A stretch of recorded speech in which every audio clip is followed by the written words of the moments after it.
Hey, all you G7 civil servants at the Immigration and Naturalization Service, I know you're swamped and you've got stacks of paperwork you've been pushing from the left side of your desk over to the right since we were a British colony.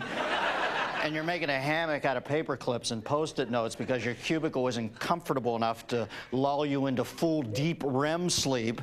And I know this isn't how you thought your career would go. Your associate's degree in political science from Rockland County Community College by mail didn't pan out the way your pen pal advisor had promised it would. And you never got that FBI job that would have let you catch Carlos the Jackal because the Bureau frowns on applicants who are so out of shape they would have to wear a Kevlar muumuu. But do you think that maybe when 2 student visas with the names Mohammed Atta and Marwan al-Shahihi cross your desk, you could have remembered the day off you got 6 months ago, huh? And those 2 guys' faces should have been etched onto your soy nut-sized brain at least as vividly as the phone number for the DuPont Circle Papa John's. You cephalopods are a big part of the reason these fucking animals breezed into our country in the first place. So you've got to stop rubber stamping your dick for a minute and start paying attention, okay? Or else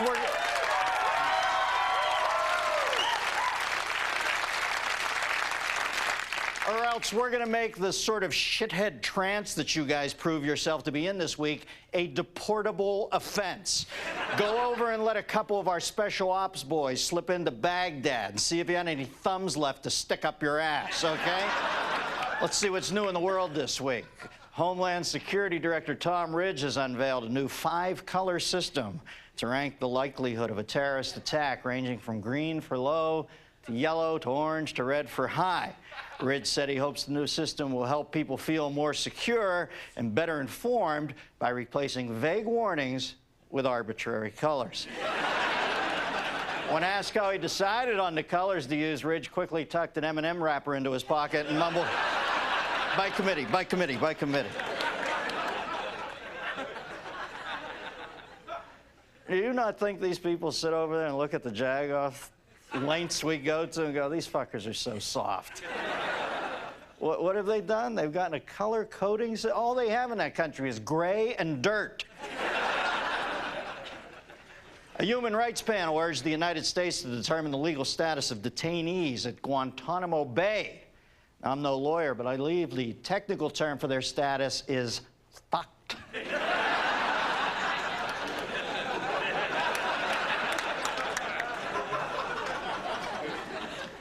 And a government commission this week began investigating charges that, in addition to misleading stockholders and retirees, former energy giant Enron may have also manipulated commodities markets. Enron is so good, they've even managed to diversify their own sleaze. A recent study reportedly shows that top donors to political campaigns tend to be wealthy white men. I don't have any instincts here. I would have guessed lifting the 3-month travel ban that has been imposed on Palestinian leader Yasser Arafat. Aides say the detention has actually done Arafat good. I mean, he's lost 14 pounds, he's learned passable Spanish, and he's mastered the large alpine horn frequently showcased in the Ricola commercials. So, you know. A new study claims that tobacco companies once encouraged actors like Shelley Winters and Rex Reed to get hooked on cigarettes so they could project a positive image for smoking because, you know, if there's 2 people everybody wants to emulate, it's Shelley Winters and Rex Reed.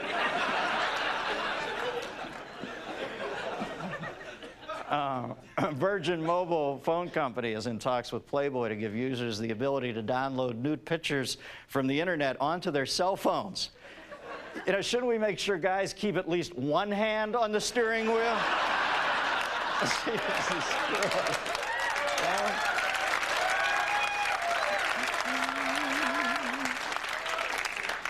New reports say the operators of the Tri-State Crematory in Georgia accepted some bodies for cremation directly from the public. You know, folks, if I said it once, I've said it 1,000 times, never trust a crematory with a night deposit slot. National Geographic magazine announced they had finally found the iconic, beautiful Afghan teenager with the piercing green eyes they photographed in 1985. The 33-year-old mother of three will next appear when she faces off against Joyce DeWitt on Fox's Celebrity Boxing. How did a girl that beautiful turn into 49er coach Steve Mariucci? Celebrity Boxing got 15 million viewers. You know, that distant screeching sound you hear is our nation sliding from young republic into decadent empire. Let's stop kidding ourselves, folks. This is a fucking trailer park. Bizarre. We're shitheads. I'm cozy with it if you are. I think we ought to get on as a country and just admit it. We're big shitheads. Bizarre airport searches of children are causing passengers to wonder whether or not airport security is running amok. Causing more concern is the fact that many ex-priests are now applying for airline security jobs. Oh, okay. I'm the bad guy. All right. I don't want to say this priest-child thing has run rampant, but at church on this Sunday, the second collection plate will be for bail money. Oh. Fuck priests. I mean, they're weird. They're weird guys. You know, I've met some nice priests, you know. I've met some priests who you thought were going to whip it out at any moment. You know. I think that's all my God asks, is you keep your hands off kids. Okay, I ate meat on Friday. Get your hand off the fucking kid, all right? I'm going to hell. I'm going to sit with Hitler because I had a burger on Friday. He walks with God and the kid.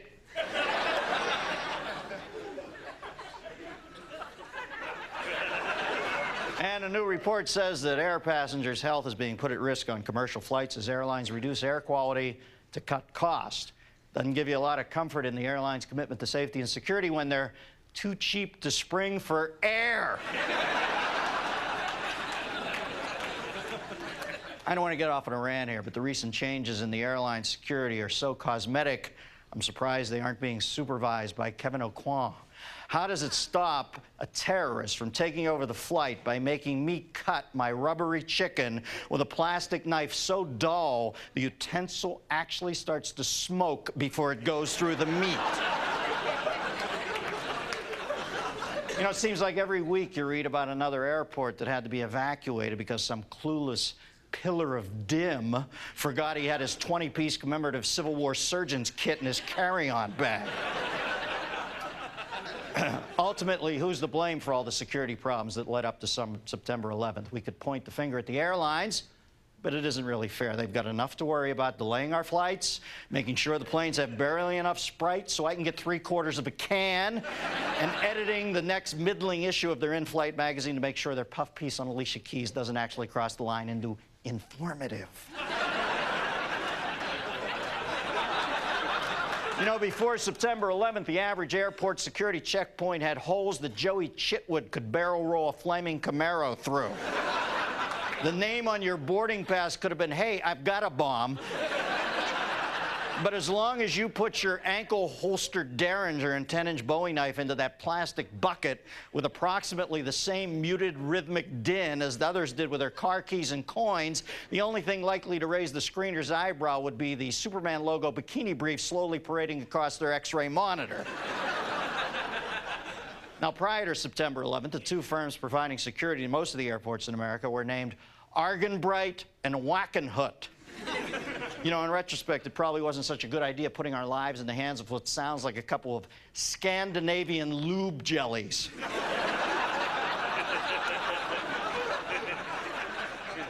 You know, some congressmen didn't want to federalize airport security screeners because they said private enterprise could handle it more efficiently. Yeah, right. That's why when somebody started mailing anthrax to the Capitol Dome, the first thing you fuckers did was tell the FBI, no, don't bother with your well-trained, high-tech expertise. We low-bid the contract out to a couple of minimum-wage slugs who are killing time until a second assistant's fry cook position opens up at Wendy's. You really want airline safety? Make the airport screeners fly on a plane once a week. And if you think the renegards manning the scanners at your airport appear to be unfocused or distracted, you've never been to LAX. I've seen security personnel turn down the volume on the metal detectors so they can debate whether or not Yasmin Bleeth is hotter in person. There are also instances where these security people should lighten up a little. I mean, not every errant piece of metal has the potential to kill. You ever tried taking a guy out with a nail clipper or tweezers? Believe me, it takes hours.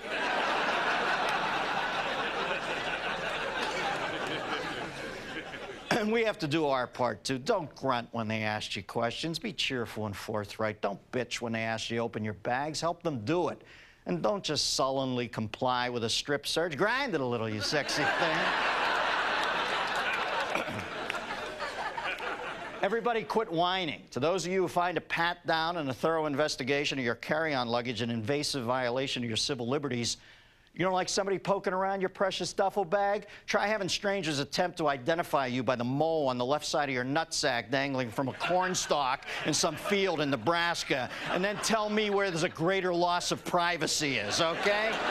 Hey, why can't I be safe when I fly? I want cockpit doors that take more than a mailbox key to get into, okay? I want profiling. I want the passenger seating guarded by suspicion. I want parachutes to come with the in-flight magazines. I want the National Guard to get up and fire off a couple rounds every now and then just to keep people standing in line on their toes, okay? I want screeners with at least one more career option, and I want pilots equipped with stun guns and catheters so they never have to leave their seats, okay?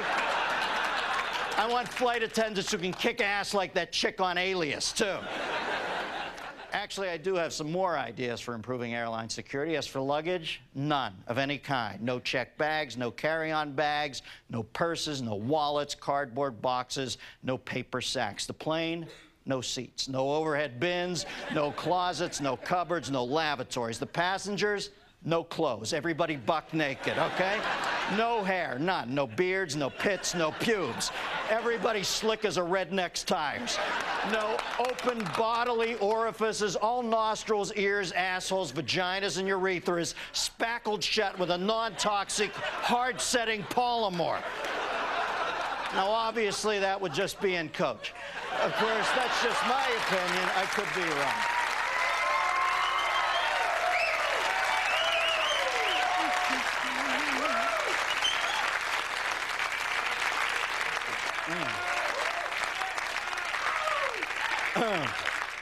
I want to know what you think, America. Give me a call at 1-800-522-8673. As former Inspector General of the Department of Transportation, tonight's guest witnessed security breaches more frightening and absurd than an in-flight viewing of Alive.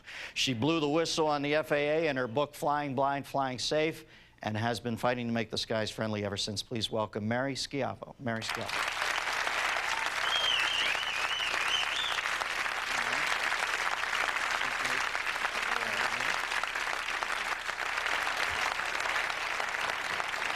Oh, how are you, Mary? I'm just fine, thank you. Now, let me ask you this. When did, reading up on terrorism for this, and especially in-flight terrorism, and excuse me for noticing, but it seems like many of the terrorist acts are initiated by people from a certain section of the world.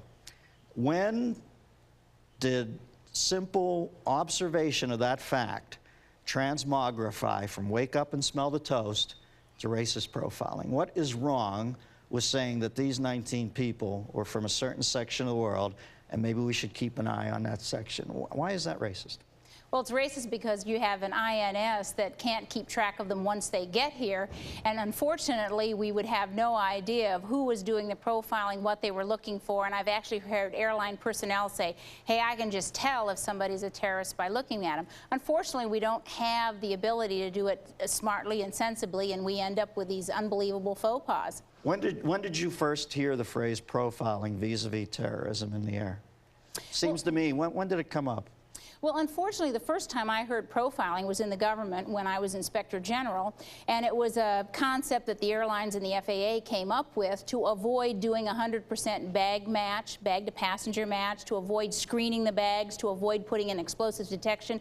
They came up with a great idea that they would profile, and therefore they'd only have to look at the people who set off the profile. So it was a stopgap measure. It really was never researched and determined to be a really good safety measure. It was something to avoid doing what they knew they had to do. If you were on a flight and that fuckwad who had the explosive shoes got on next to you, wouldn't you shit yourself? And is that profiling, or is that just you going, look at this crazy asshole? Exactly, exactly. And not only that, you know, the airlines, and I've asked them, I have seen them doing unbelievable things, practically strip searching grandmothers, as you mentioned, looking at kids. I went through security a few weeks ago, and a guy with a foreign passport was going through security, headed to Las Vegas with 2 women in robes with 8 radios. Now, there's not much you can do on a plane to Las Vegas with 8 radios, and I myself went and got the head of that airline's operation, said, send this guy through explosives detection. Well, at that airport, they didn't particularly have any. But passengers can do that, and that's not racial profiling. So if you see something, speak up.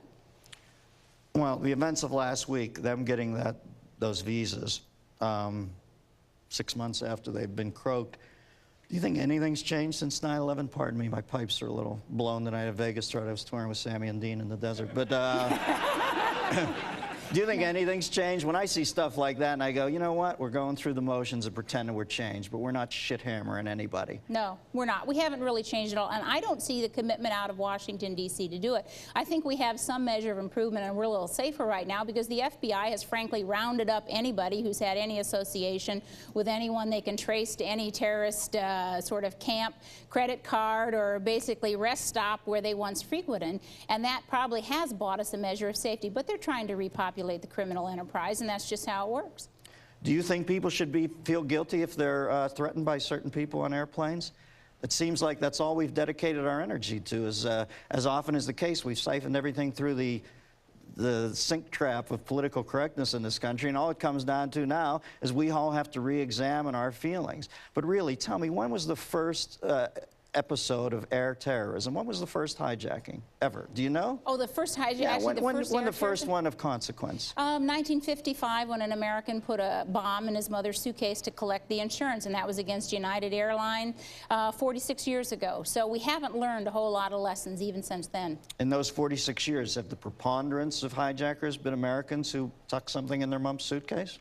No, but we've had a few. We have had at least a couple cases of good old garden variety American disgruntled employees usually who have attacked their employers, who attacked their bosses on the plane. So we have had our own, but we haven't had obviously the kind of insanity and criminal activity of 9/11. And it's a minor component of the amount that's been done over the 46 years, right? The preponderance of them is traceable to a certain group of definable people, isn't it? Oh, absolutely, including what I think was pretty much the same thing that was done once before, not on September 11th, but on September 12, 1970. 4 airplanes hijacked, supposed to have been 5. It was an Islamic jihad. They got the planes from European airports, destroyed all 4, and all of a sudden on September 11, 2001, we say, this has never happened before, and we didn't know that Middle Eastern Islamic extremists could do this. Nonsense. Do you think anything will change if we don't get beyond the point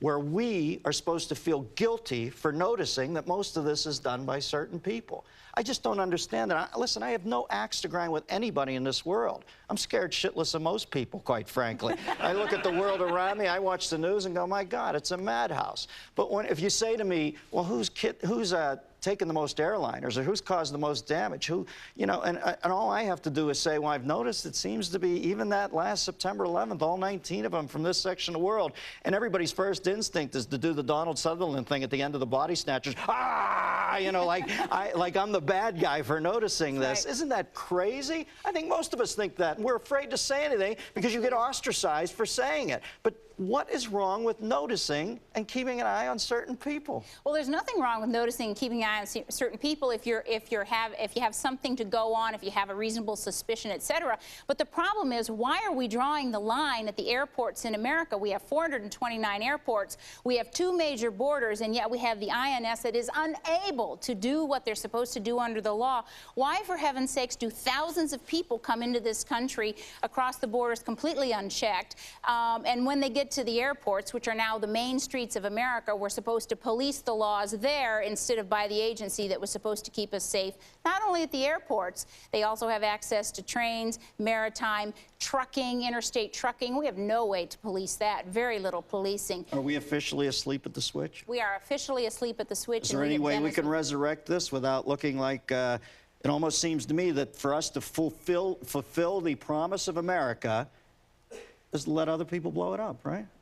I mean, it seems to me that we've gotten to the point where we're officially saying, well, we can't keep people out that wouldn't be Americans. Let's just let anybody in and not check up on them. Well, you know, Isn't that the ruination of America? Well, yes, because we should be checking up on particularly criminals in this country, but I am afraid that Washington hasn't gotten the message, because the mantra that all the country was experiencing after 9/11 was, let's get back to normal, let's get back to normal. Normal is what brought us this disaster. And the most shocking thing was a week or so ago when one of the airlines involved in 9/11 didn't want to let the air marshals in first class. Next to the cockpit. Doesn't really take a rocket scientist to figure out why they needed to be there. One of the airlines from 9/11 said, no, we don't want them in first class. That shows that not only has Washington not gotten it, I don't think the airlines understand how important and how key they are in this security, and that was shocking to me. If 9/11 wasn't a wake-up call to the fact that we need to enforce our laws and not have this consolation prize theory of the law. In fact, that's what I've taken to calling it. The laws in our country are all like consolation prize. We can sort of parcel them out so everybody comes out with a little bit. It's not killing just the airlines, but it really is killing the safety and security of all of us. Are you a persona non grata now in government circles? I'm afraid I am, although, believe it or not, I was offered another Inspector General job, but turned it down. What does Inspector General mean? I don't know exactly. Well, that's this person who's generally supposed to be... Inspect? Inspect. Look for fraud, waste, and abuse. Supposed to find out what's wrong in government, but unfortunately when you do, then you're really persona non grata. I mean, it's a job that they have to fill, but I don't think they really want true tough watchdogs in Washington. Do you feel most of the people who lecture us on how we should go ahead and fly like we used to fly are people who never see the inside of a commercial flight?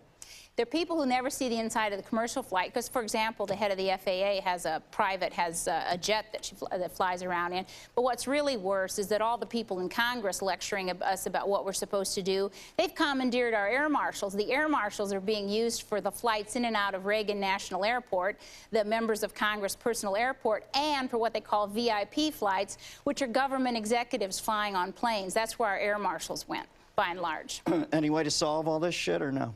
Because if somebody looks at me and goes, hey, you're fucked, give it up, I'll do it. But yeah. It's unfixable, right?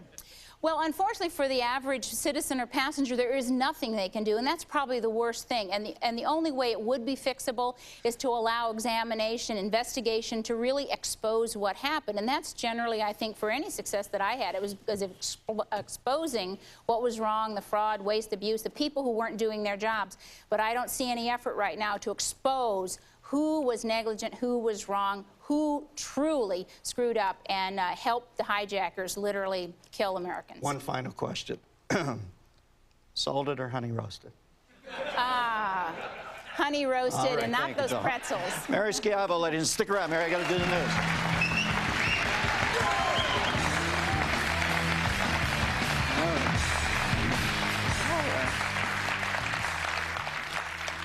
I obviously didn't point to any specific people earlier, but it's the simple fact is, if I'm on a plane and a fucking Danish guy gets on, I don't fly.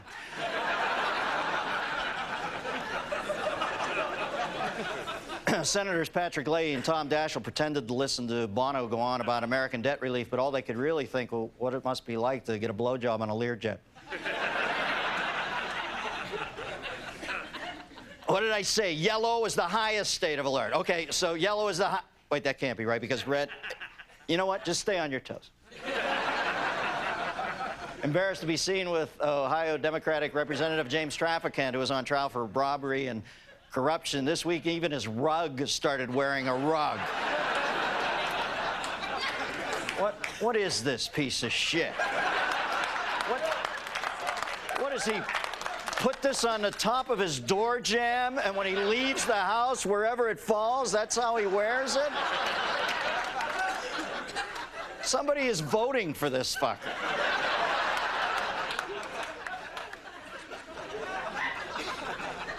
Here we see Marie Osmond and Pillsbury Bake Off winner Denise Yenny in what is the highlight of one person's life and the low point of another's.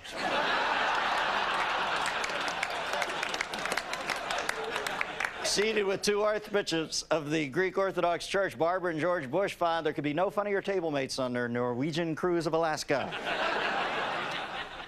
And economists reported this week that they are starting to see relative signs of stability in Argentina's currency crisis. As Halle Berry found out on Tuesday, Sissy Spacek won't let go of your hand until you've heard two equally plausible Kennedy assassination theories from her. Grisha and Maxime thought they'd really impress the other kids at school if they could just get themselves added to President Bush's axis of evil. There was something about the way Lamont constantly fiddled with his accessories that insinuated a newness to his gender.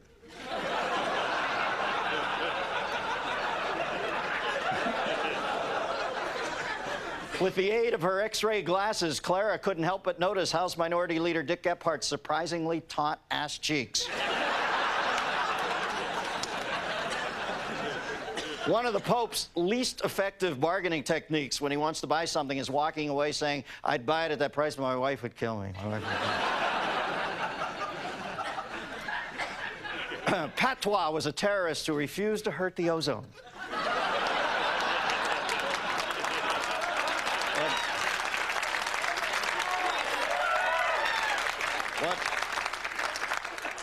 What Harry didn't know was that during mating season, bull elk always traveled in pairs. Chinese government insiders say that very little gets done after President Xi Jinping burns the roof of his mouth on a hot egg roll.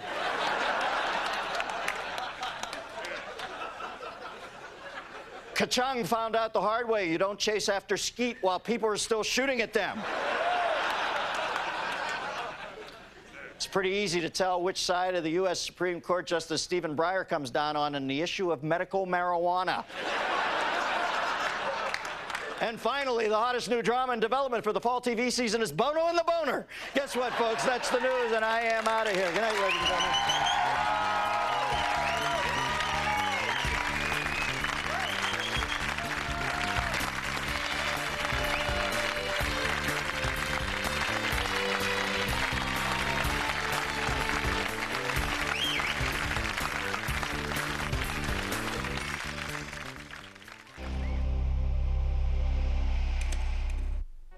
Next on HBO. You can only be hidden so much under the witness protection program, as Armanda Sante discovers in the suspenseful thriller Federal Protection. Next on HBO. The critics are dead on about 6 Feet Under. Great. The hippest show on TV. 4 stars. Wow. It's amazing television. I know. Extraordinary. That's a very unusual compliment. More exhilarating than ever. Thank you. Undeniably original. A Sunday night sensation. It leaves you begging for more. A drop-dead hit. You really like it? What? Winner of 2 Golden Globes. You're not jealous, are you? The new season of the groundbreaking series 6 Feet Under continues with a new episode every Sunday night at 9 on HBO and every Monday night at 10 on HBO 2. Check your inhibitions at the door. I'm gonna show off. Because it's time to let loose. I encourage noise, everybody. And let it all hang out. It's coming up anyways. Real Sex 29. Let it all hang out.